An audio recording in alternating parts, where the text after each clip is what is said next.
Hello. So once again हम लोग discuss कर रहे थे इन सेंटर के बारे में। तो पिछले क्लास में हमने इन सेंटर के बारे में देखा था। We try to derive the formula for incentre. अगर हमें तीन कोऑर्डिनेट्स पता थे ट्रायंगल के तीनों वर्टेक्स के, suppose A B C. Suppose A का कोऑर्डिनेट था आपका x1 y1, बी का x2 y2 एंड सी का आपका कोऑर्डिनेट्स था x3 y3। तो हमने देखा था कि जो कोऑर्डिनेट ऑफ इन सेंटर होता है वो आपका क्या आ रहा था, that was ax1 plus bx2 plus cx3 divided by a plus B plus C. ये आपने देखा था। और आपने देखा था y का कोऑर्डिनेट आएगा ay1 plus by2 plus cy3 divided by a plus B plus C. तो ये आपने देखा था पिछले क्लास में, जहां पे ए बी सी क्या है, वो आपके साइड्स के लेंथ हैं। A, this is B and this is C. और आपको ध्यान देना है, जो ए साइड जो है वो आपका एंगल ए के ऑपोजिट का साइड है, बी साइड जो है आपका वो एंगल बी के ऑपोजिट साइड का है, और सी जो है वो एंगल सी के ऑपोजिट साइड है। अब देखिए, ये आपने देखा था इन सेंटर के फॉर्मूला को आपने डिराइव किया था। और आपने ये भी देखा था इन सेंटर के केस में जो आपका रेशियो आपने यूज किया था, दो रेशियो का। अगर हम ये एंगल बाइसेक्टर इन सेंटर था आपके तीनों एंगल बाइसेक्टर के मीटिंग पॉइंट को, तो सपोज ये आपके पास ये एक अगर एंगल बाइसेक्टर दिया हुआ है, दैट मीन्स ये आपके पास ये एंगल और ये एंगल बराबर है। और आपने देखा था कि दिस रेशियो अगर इस पॉइंट को डी माना जाए तो B D is to D C आपका कितना आता था, that is C is by B. ये सी बाई बी का रेशियो है, this is C by B.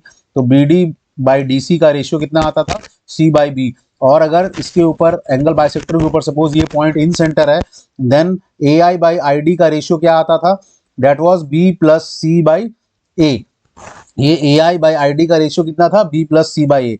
तो इससे आपको पता चला कि अब इन दोनों का रेशियो अगर आपको पता है, ये दो ratio B D by D C और A I by I D, तो आप इजिली आई का कोऑर्डिनेट लिख सकते हो। और वो हम लोग इस तरीके से लिखते थे, हमने पिछले क्लास में डिराइव करके भी देखा था सेक्शन फॉर्मूला का यूज करके। अब हम लोग इस क्लास में जो है प्रॉपर्टीज ऑफ जो इन सेंटर है वो कुछ देखेंगे कि प्रॉपर्टीज ऑफ इन सेंटर क्या क्या होते हैं। तो हम लोग बात करते हैं जिस तरीके से हमने properties of centroid, properties of circum centre और प्रॉपर्टीज ऑफ, अब इस क्लास में हम लोग प्रॉपर्टीज ऑफ इन सेंटर देखेंगे। तो ये है प्रॉपर्टीज ऑफ इन सेंटर के बारे में हम लोग देख लेते हैं। ठीक है, प्रॉपर्टीज ऑफ इन सेंटर में फर्स्ट प्रॉपर्टी तो देखिए ये है कि जिस तरीके से सेंट्रॉइड आपका हमेशा मैंने बताया था कि वो ट्रायंगल के इनसाइड लाई करेगा, बट सर्कम सेंटर के केस में हमने बोला था कि हमने तीन केस देखा था, एक्यूट, ऑब्ट्यूस और राइट एंगल ट्रायंगल। एक्यूट के लिए सर्कल के अंदर आपका सर्कम सेंटर लाई करेगा, ऑब्ट्यूस के लिए सर्कल के बाहर आपका ट्रायंगल के बाहर आपका सर्कम सेंटर लाई करेगा। उसी तरीके से राइट एंगल ट्रायंगल के लिए सर्कल के जो डायमीटर है या फिर ट्रायंगल का जो हाइपोटेनस है राइट एंगल ट्रायंगल का, वो आपका उसके ऊपर आपका सेंटर लाई करेगा, सर्कम सेंटर। उसी तरीके से अब देखेंगे कि इन सेंटर में क्या होता है। इन सेंटर में centre always, in centre always lies inside of triangle, always lies inside of triangle. मतलब इन ये जो इन सेंटर होता है ये हमेशा ट्रायंगल के इनसाइड लाई करता है। मतलब ट्रायंगल कैसा भी हो, ट्रायंगल कैसा भी हो सकता है, पर जो इन सेंटर होगा वो हमेशा, मतलब तीनों एंगल बाइसेक्टर को अगर हम ड्रॉ कर लें, सपोज यहाँ से ये एक एंगल बाइसेक्टर होगा, सपोज यहाँ से जो है वो ये एक एंगल बाइसेक्टर होगा, और तीसरा एंगल बाइसेक्टर सपोज ये है, ये यहाँ से सपोज ऐसे एंगल आएगा, तो यानी कि ये आपका इन सेंटर कहलाएगा। और ये आप कभी भी किसी भी केस में किसी भी ट्रायंगल में, चाहे एक्यूट हो, ऑब्ट्यूस हो, राइट एंगल ट्रायंगल हो, इन सेंटर जो है वो हमेशा ट्रायंगल के इन साइड में रहेगा। ये फर्स्ट प्रॉपर्टी ये आप नोट डाउन कर लीजिए। सेकेंड प्रॉपर्टी में देखिए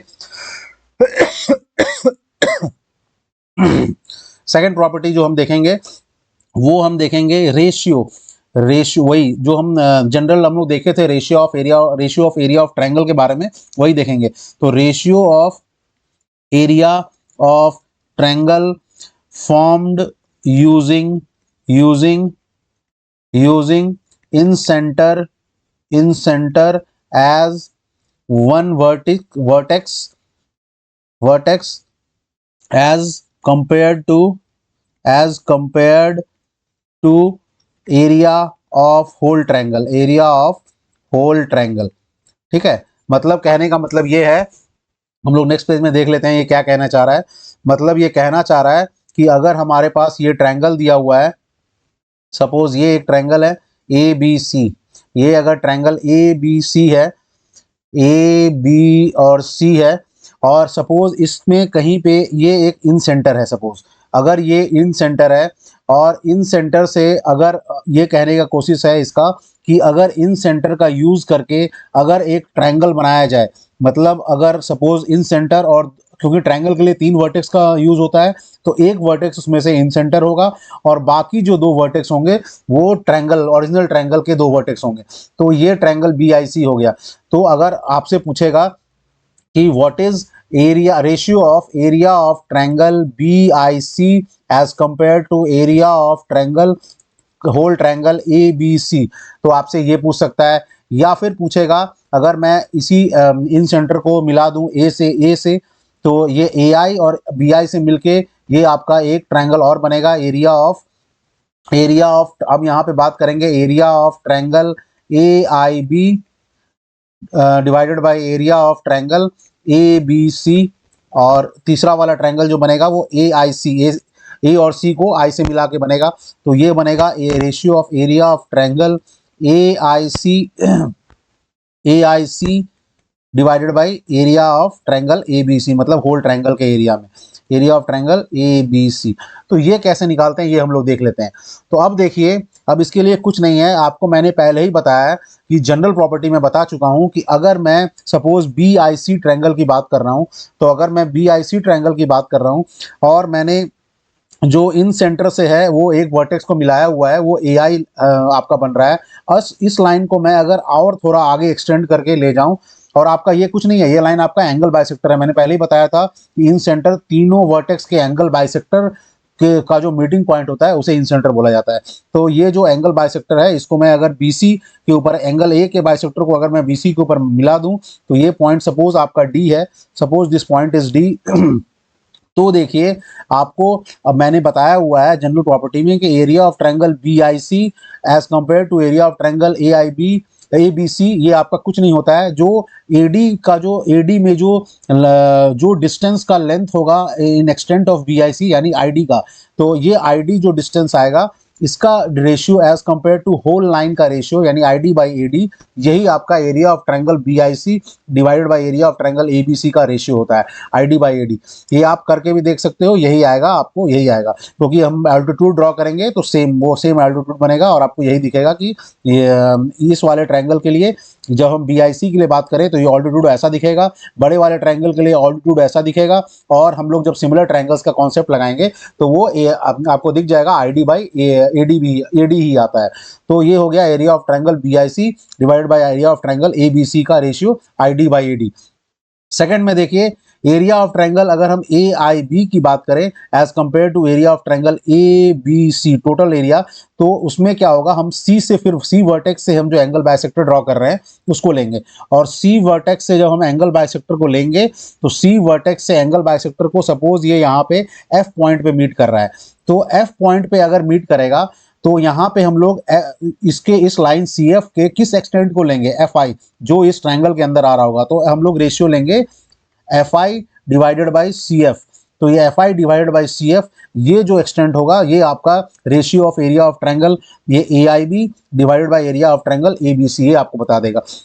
सिमिलरली जब हम ये ए आई सी की बात करेंगे तो बी वर्टेक्स से हम लोग जो एंगल बाइसेक्टर ड्रॉ कर रहे थे उसको हम लोग एक्सटेंड करेंगे, और सपोज ये आपका ई पॉइंट पे मीट कर रहा है, दैट मीन्स हमें जरूरत पड़ेगा आई ई, क्योंकि इस बी लाइन का जो एक्सटेंट आपका ए आई सी ट्रायंगल में है वो है आई डिवाइडेड बाई बी। ये आपका आई डिवाइडेड बाई बी जो है ये आपका area of triangle A I C divided by area of triangle A B C आपको दे देगा।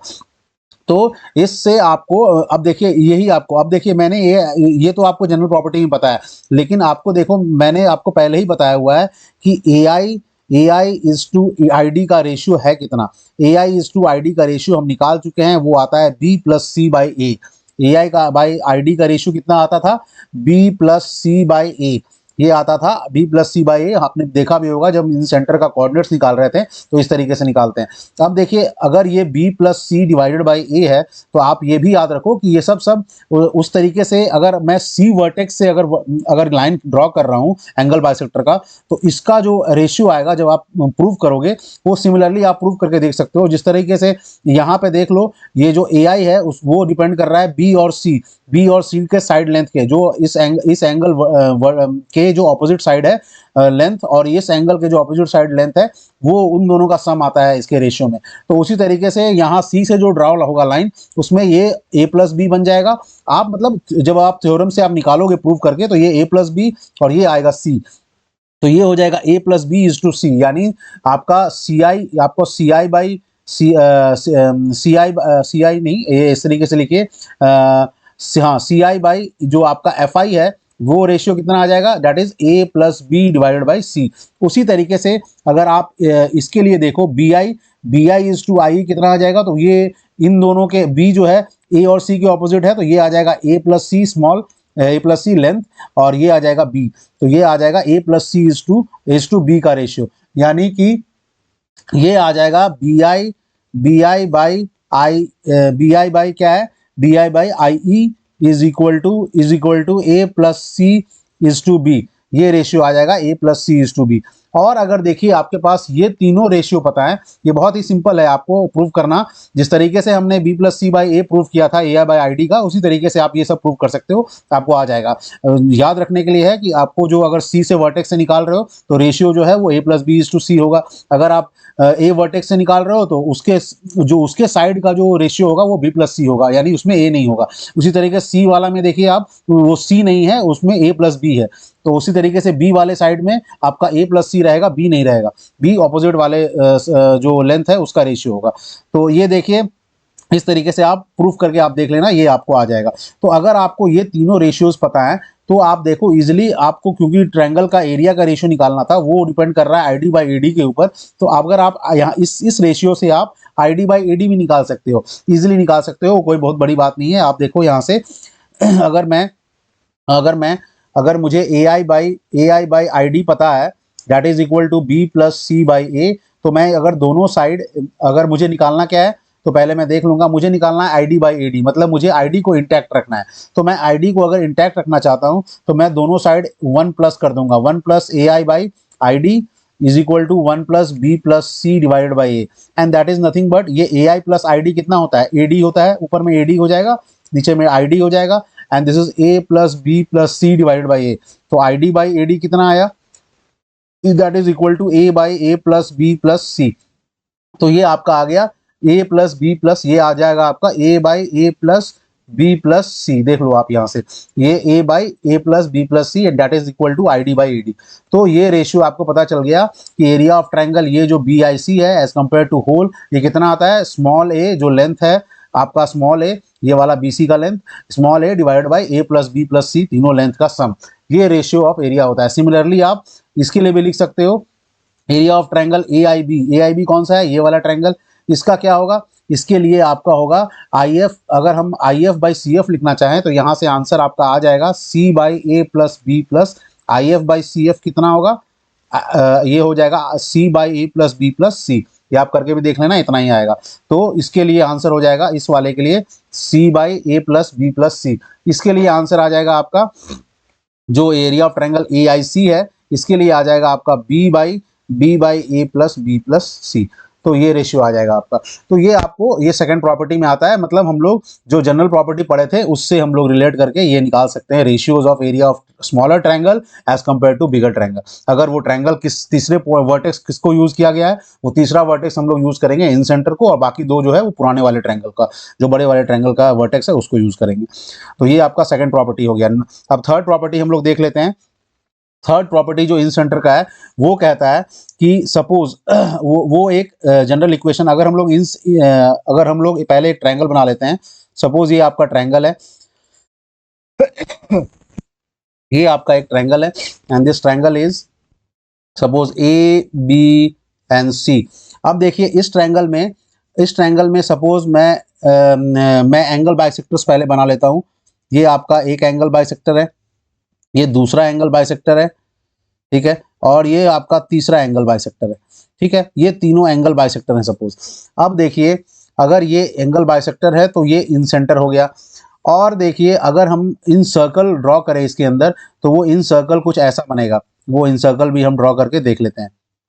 वो इन सर्कल कुछ ऐसा बनेगा, ठीक है, ये इन सर्कल है, सपोज ये सर्कल है, इसको थोड़ा सा एक्सटेंड करते हैं दोनों साइड, ये एक्सटेंड करेंगे, ठीक है, तो ये इस टाइप का कोई सर्कल इसके अंदर आएगा, ठीक है, ठीक है। तो ये जो आपका इन सर्कल बना, ये इन सर्कल जो बन रहा है, इसमें देखिए आप अगर हम लोग बात करें, अब देखिए इसमें ऑपोजिट साइड्स कौन कौन से हैं, लेंथ क्या है उनका, ये है आपका सी लेंथ, ये आपका बी लेंथ, ये आपका ए लेंथ। अब देखिए क्योंकि ये देखिए ये तीनों साइड्स इन सर्कल के क्या होते हैं, टेंजेंट होते हैं, ये प्रॉपर्टी आपको पता होगा।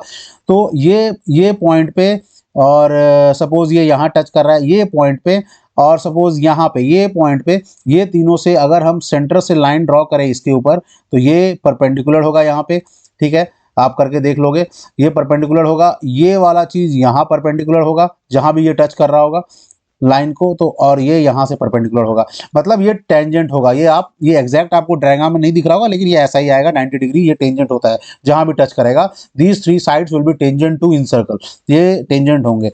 तो ये अगर 90 डिग्री है आपको पता है, तो फिर आप देखिए अगर मैं एरिया ऑफ ट्रायंगल एबीसी की बात करूं, एरिया ऑफ ट्रायंगल एबीसी की बात करूं, और ये देखिए ये जो सेंटर से आपने लाइन ड्रॉ किया है, जिस पॉइंट पे भी टच कर रहा है उस सर्कल के सर्कमफ्रेंस को टच कर रहा है ये लाइन, तो क्योंकि ये लाइन टेंजेंट है तो वो सर्कमफ्रेंस पे टच करेगा। और ये अगर मैं यहाँ से सेंटर से लाइन इसके लिए ड्रॉ करूँ तो ये रेडियल लाइन है, यानी ये रेडियस है, ये स्मॉल आर से नोट करेंगे, ये भी आर है स्मॉल आर, ये भी स्मॉल आर है, तो ये तीनों स्मॉल आर है। अब देखिए एरिया ऑफ ट्रायंगल एबीसी की बात करूं तो इसको मैं लिख सकता हूं, ये किसके सम से बना है, area of triangle A I B, area of triangle A I B plus area of triangle triangle ये बी आई सी, ये B I C angle triangle B I C plus area of triangle ये A I C, area of triangle A I C, इन तीनों से area से मिलकर बनाया है। अब देखिए अगर मैं ए आई बी की बात करूं, सबसे पहले मैं ए आई बी की बात करता हूं, तो इसके एरिया को हम लोग किसी भी ट्रायंगल के एरिया को क्या लिखते हैं, हाफ इंटू बेस क्या है इसका, अब बेस को अगर मैं ए बी मान लूं दैट इज सी, तो अब इसका परपेंडिकुलर कौन सा है, आपको दिख ही रहा है ये परपेंडिकुलर है इसके ऊपर, तो ये लेंथ को हमें यही लेंथ चाहिए, और ये लेंथ क्या है आर, तो half into small C into R, half into base into height, that is equal to area of triangle A I B हो जाएगा, इस वाले ट्रायंगल का एरिया। उसी तरीके से area of triangle B I C को अगर हम लिखना चाहें तो ये हो जाएगा हाफ इंटू ए इंटू इसके ऊपर जो परपेंडिकुलर लाइन आ रहा है उसको मतलब वो ऑल्टीट्यूड, तो ये भी स्मॉल आर है, तो half into B into R, और प्लस में ये कितना हो जाएगा, ये हो जाएगा half into area of triangle A I C कितना हो जाएगा, सेम हो जाएगा half into A I, sorry this was half into A into R, ये ए था ना बी सी, तो half into A into R. उसी तरीके से ये हो जाएगा half into B into R, A I सी में ये बेस जो है आपका बी हो गया और perpendicular is this small R that is inradius, R को हम लोग क्या बोलते हैं, इन रेडियस। जैसे जिस तरीके से वो सर्कम रेडियस था सर्कम सेंटर का, इसे हम बोलते हैं इन रेडियस, ठीक है। तो ये देखिए अब देखिए एरिया ऑफ ट्रायंगल एबीसी को सपोज हम डेल्टा से नोट करते हैं, ये delta is equal to half into C into R plus half into A into R plus half into B into R. अब देखिए अब नेक्स्ट में हम लोग देखेंगे इसको, हम लोग अगर सभी में से हाफ इंटू अगर हम आर कॉमन ले लें तो आर कॉमन लेंगे तो हाफ इंटू ए प्लस बी प्लस सी ये बचेगा। अब देखिए बहुत हम लोग जब पढ़ते थे ज्योमेट्री तो उसमें सेमी पैरामीटर का डेफिनेशन होता था किसी भी ट्रायंगल के लिए, वो होता था a plus B plus C by two, where A B C are the length of the sides of the triangle.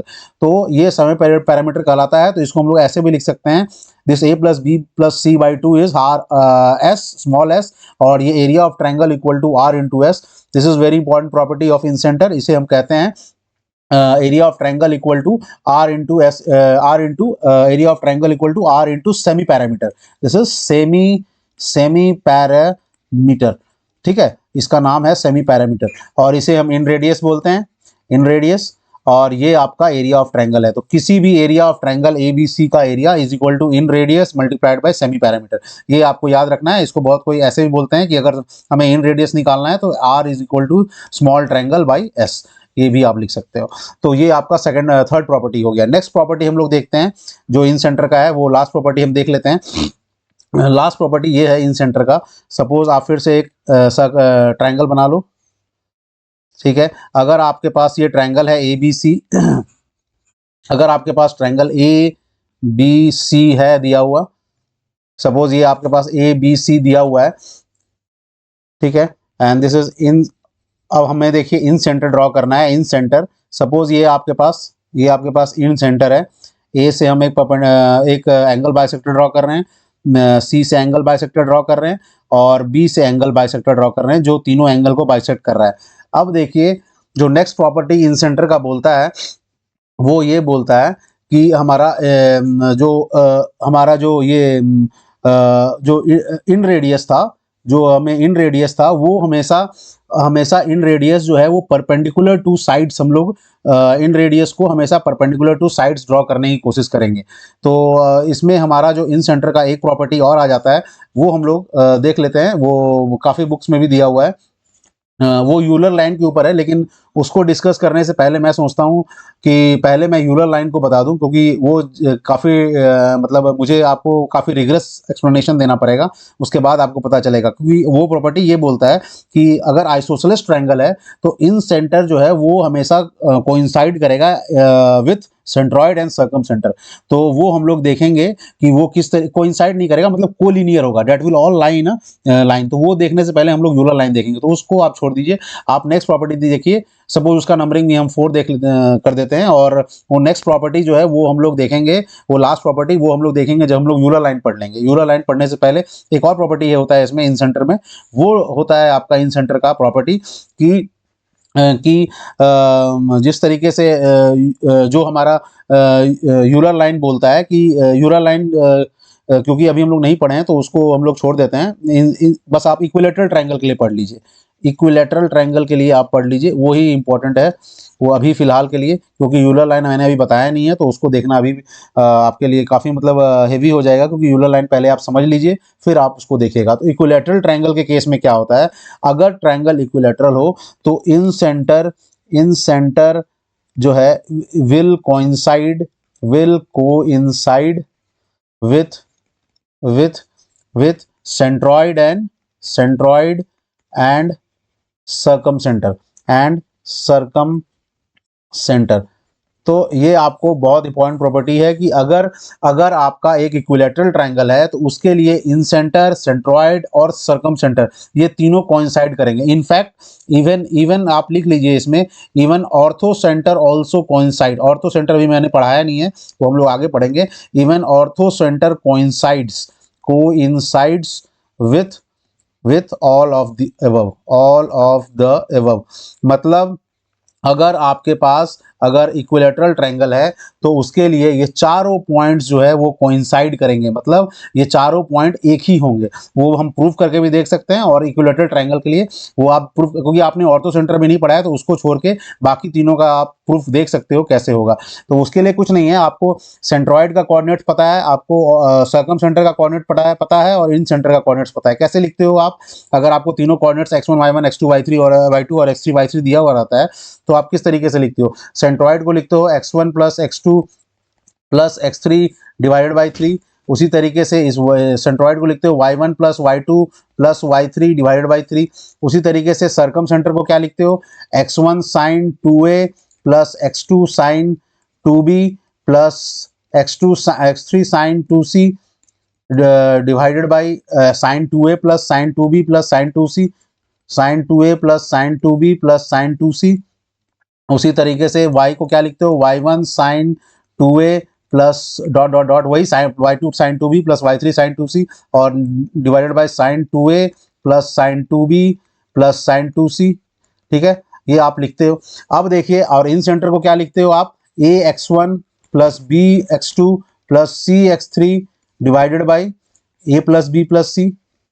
और यहाँ पे लिखते हो a y1 plus b y2 plus c y3 divided by A plus B plus C. अब देखो, अगर मैं equilateral triangle की बात कर रहा हूं तो आपको पता है angle A is equal to 60 degree is equal to B, और तीनों एंगल बराबर होते हैं, angle A equal to angle B equal to angle C, ये आपको पता है, और तीनों का एंगल कितना होता है 60 डिग्री के बराबर। और इक्विलैटरल ट्रायंगल के लिए और एक चीज पता है आपको कि जो साइड्स का लेंथ होगा, साइड्स का जो लेंथ होगा वो भी इक्वल होगा, यानी small A is equal to small B is equal to small C, ये आपको पता है इक्विलैटरल ट्रायंगल के लिए। तो अगर आप यहाँ पे ये चीज पुट करके देखो, अगर मैं ए का वैल्यू 60 डिग्री पुट करके देखूं, बी का 60 डिग्री, सी का 60 डिग्री, तो अगर इसमें पुट करके देखूं तो सर्कम सेंटर का कोऑर्डिनेट आ जाएगा, दिस इज देखो साइन 120 डिग्री कितना होता है, is equal to cos 30 degree, और कॉस 30 डिग्री का वैल्यू √3/2 होता है। तो ये आ जाएगा √3x1 प्लस √3x2 प्लस ये आ जाएगा √3x3, और डिवाइडेड बाय नीचे में आ जाएगा ये नीचे में आ जाएगा ये √3 प्लस √3 प्लस √3, ये आ जाएगा cos 30 degree, sine 120 degree is cos 30 degree, और वो भी √3/2 आएगा, √3/2 आएगा, √3/2 आएगा, यानी 3√3/2। और इसमें भी 2 था नीचे में, इन सारे में इसमें भी 2 है नीचे में, दोनों कैंसिल आउट हो जाएंगे, तो आपको बच जाएगा 3√3 नीचे में। अब देखो ये √3 अगर मैं कॉमन ले लूँ तीनों से, तो ये बच जाएगा x1 plus x2 plus x3 और डिवाइडेड बाई 3, क्योंकि √3 नीचे में भी और इन तीनों का कॉमन जो बचेगा, जब दोनों निकाल लूंगा मैं √3, तो ये आपका √3 का ऊपर और नीचे कैंसिल हो जाएगा, and that will give you circumcentre as x1 plus x2 plus x3/3। तो आपको दिख रहा है कि सेंट्रॉइड का कोऑर्डिनेट्स और सर्कम सेंटर का कोऑर्डिनेट सेम होगा इन case of equilateral triangle. Similarly अगर मैं इन सेंटर की बात करूं तो आप देखो, क्योंकि a equal to B equal to C है, तो अगर a equal to B equal to C होगा तो ये भी हो जाएगा आपका अगर मैं a equal to B equal to C put करूंगा तो ये a plus B plus C, और क्योंकि ये तीनों चीज सेम है तो इसको मैं कॉमन ले लूंगा, तो ऊपर में बचेगा x1 plus x2 plus x3। तो ये आपका दिख रहा है आपको कि ये आपको 3 टाइम्स a लिख सकता हूं मैं, और ये अगर b और c को कॉमन निकाल लूंगा बाहर, तो b और c तो सेम है a के बराबर, तो a भी लिख सकता हूं उसको, तो a/3 ये बचेगा, this is a will be cancelled out, और ये x1 plus x2 plus x3/3, similarly y1 plus y2 plus y3/3 बन जाएगा इन case of equilateral triangle only. तो इसीलिए इक्विलैटरल ट्रायंगल, अब हम लोग ऑर्थो सेंटर को जब पढ़ लेंगे तो देखेंगे वो ऑर्थो सेंटर का भी जो कोऑर्डिनेट्स है उसको भी हम मतलब डिड्यूस कर सकते हैं कि वो भी x1 plus x2 plus x3/3 ही आएगा, y1 plus y2 plus y3/3 ही आएगा। तो इस तरीके से हमने देखा कि centroid, ortho centroid, circumcentre, incentre और ऑर्थो सेंटर, वो चारों कोइंसाइड करेंगे in case of equilateral triangle. ये एक बहुत इंपॉर्टेंट प्रॉपर्टी है, और हमने इन तीनों का तो प्रूफ देख लिया, ऑर्थो सेंटर का बाद में देख लेंगे इन केस ऑफ इक्विलैटरल ट्रायंगल। तो ये आपने सारा प्रॉपर्टी देख लिया। एक प्रॉपर्टी जो मैंने छोड़ दिया, जो मैं डिस्कस करने वाला था यूलर लाइन का, लेकिन वो इन सेंटर से पहले मैं यूलर लाइन पढ़ाऊंगा, उसके बाद यूलर लाइन का प्रॉपर्टी बताऊंगा, तो आपको ज़्यादा इजीली आपको क्लियर हो जाएगा, और फिर हम लोग फर्दर मूव ऑन करेंगे और प्रॉब्लम्स देखेंगे। So thank you very much. आप इसको रिवाइज कीजिए, इन सेंटर के प्रॉपर्टीज़ को भी, और उसके बाद हम लोग फिर अब नेक्स्ट क्लास में हम लोग पढ़ेंगे ऑर्थो सेंटर के बारे में, और ऑर्थो सेंटर पढ़ने के बाद हम लोग एक्स सेंटर को थोड़ा देख लेंगे, and then after we will move on to other topics of basics of coordinate geometry, और उसके बाद हम लोग स्ट्रेट लाइन, जो हमारा सबसे इंपॉर्टेंट टॉपिक अभी बन रहा है, first important topic of coordinate geometry, वो हम लोग डिस्कस करेंगे। तो थैंक यू वेरी मच, और प्लीज लाइक एंड सब्सक्राइब, और अगर कोई कंफ्यूजन हो तो